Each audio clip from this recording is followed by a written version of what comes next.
this is our first lesson where we're going to talk about triangles. We're not really going to do too many calculations in this lesson, so we're not going to be calculating the area or anything like that. We're just really going to be talking about how we actually classify triangles. So our goal for this lesson is I can classify triangles based on their sides and based on their angles. So based on that, let's go ahead and get started. First off, a triangle is a closed figure. It's not a quadrilateral though, because it has 3 line segments and 3 angles. So it has 3 sides and 3 angles. A quadrilateral has 4 sides and 4 angles. So a triangle is not a quadrilateral. And you might want to make a note of that for yourself. Not a quadrilateral. And I'll write not a quad here.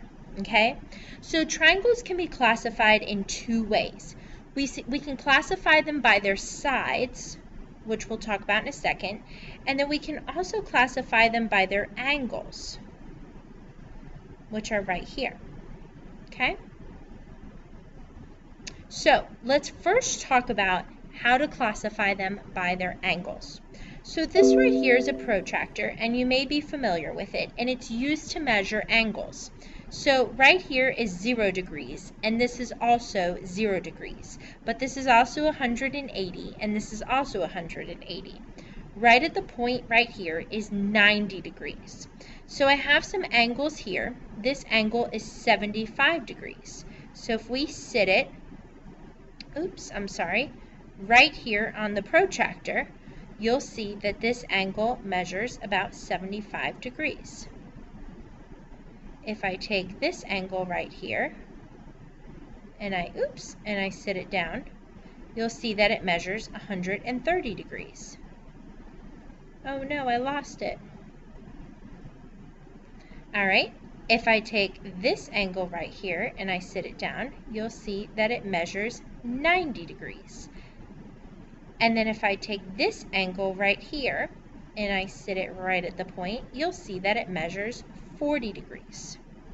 So those are just some examples of how a protractor can measure. We are not using protractors in class, but it just gives you an idea of what 75 degrees would look like, 90 degrees, 130, and 40. Again, you don't have to memorize these, it's just to give you a visual.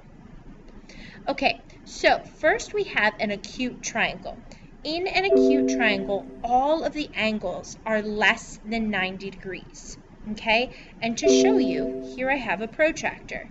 So if I took the protractor and I set it up right at this corner here, you're going to see that the triangle measures less than 90 degrees at this angle. 90 degrees is right here, so it measures less than 90. I'll erase that. If I move it over here, the cool thing about protractors is it can measure from both sides. I measure this angle, here's 90 degrees, so it still measures less than 90, and that's about 70 degrees there. And then if I were to rotate it so that it sat, where's the middle? Right about there, and it's not perfectly rotated, it's not scientific, but here's 90 degrees and it would measure at about 40 degrees or so. So every angle in this triangle is less than 90 degrees.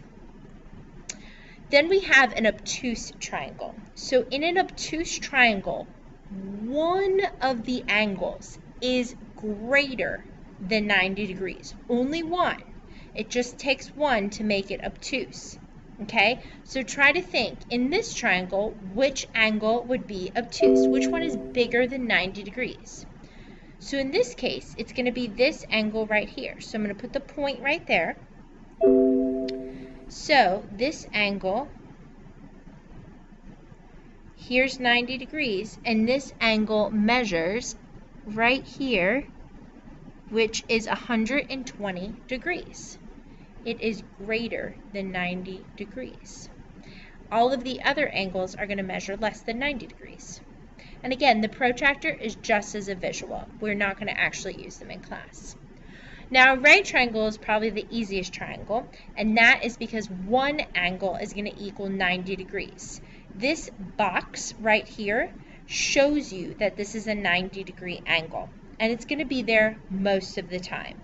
But the other thing you can look for is just a perfectly straight line connected to, or a perfectly straight vertical line connected to a perfectly straight horizontal line. And I'll show you with the protractor. It's going to measure exactly. Oops. Yeah, let me get rid of that. It's going to measure exactly 90 degrees. So that was talking about triangles by angles. Now let's talk about triangles by sides. Okay? So here's a scalene triangle. I'm going to say that again, scalene. So in a scalene triangle, no sides are congruent, which basically means all of the sides are different. Okay, and I'll write that here on the side. All sides are different. So no sides are congruent. All sides are different. And the way that we show those is with marks. So this side is one, this is another, and this is another. Okay, these are marks that we make to show congruency. Okay, so this side is one length, this side is another, and this side is another. No sides are the same. No sides are congruent. The next triangle we have is isosceles. Again, that's isosceles.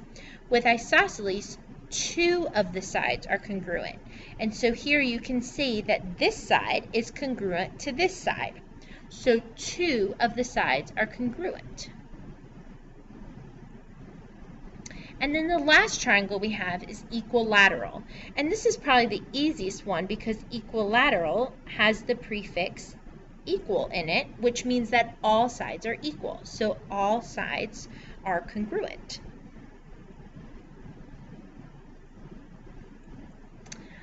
Now, when we add up all of the angles in a triangle, so when I take this angle and this angle and this angle and I add them all up, I'm always going to get 180 degrees.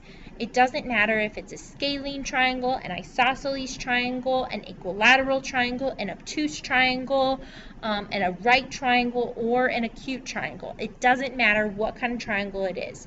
It is always going to equal 180 degrees, and that's very, very important. Okay, and then the last thing about triangles that we have here is something called the hypotenuse. So a hypotenuse is, first of all, it's only in right triangles. So I'm actually going to start here with the third bullet point.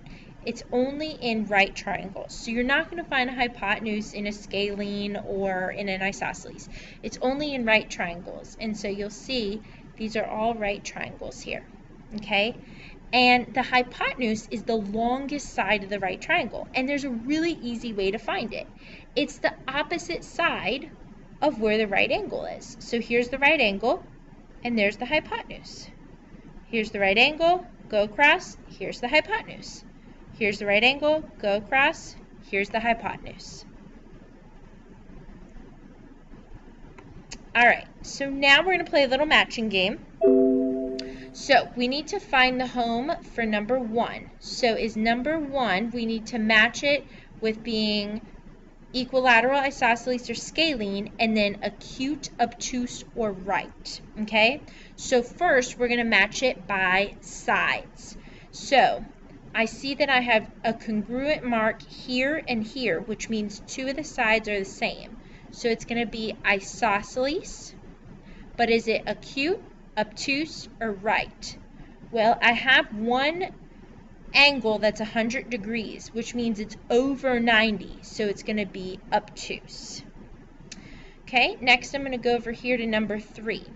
All the sides here are congruent, and all of my angles are the same, and they're all under 90 degrees. So that's going to be equilateral and acute. Equilateral and acute.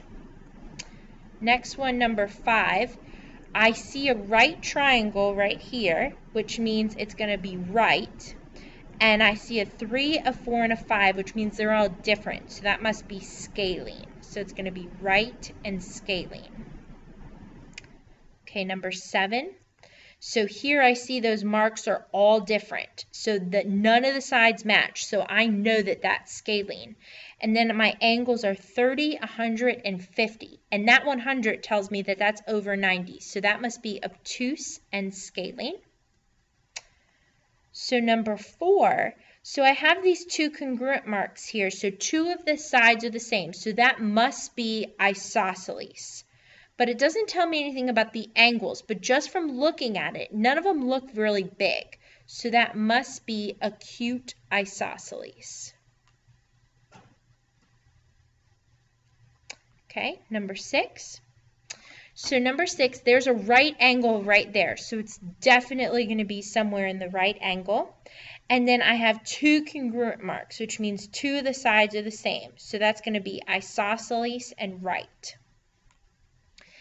And then this guy here, all of these are different, which means that's definitely going to be scalene, okay? And looking at all the angles, they all look pretty small, so that's going to be acute and scalene. Now, there's a reason why there's no triangle here and here, and that's because they're not possible. It's not possible to have an equilateral triangle that's obtuse, and it's not possible to have an equilateral triangle that's right. It's just not possible. And so I want you to write not possible. Not possible.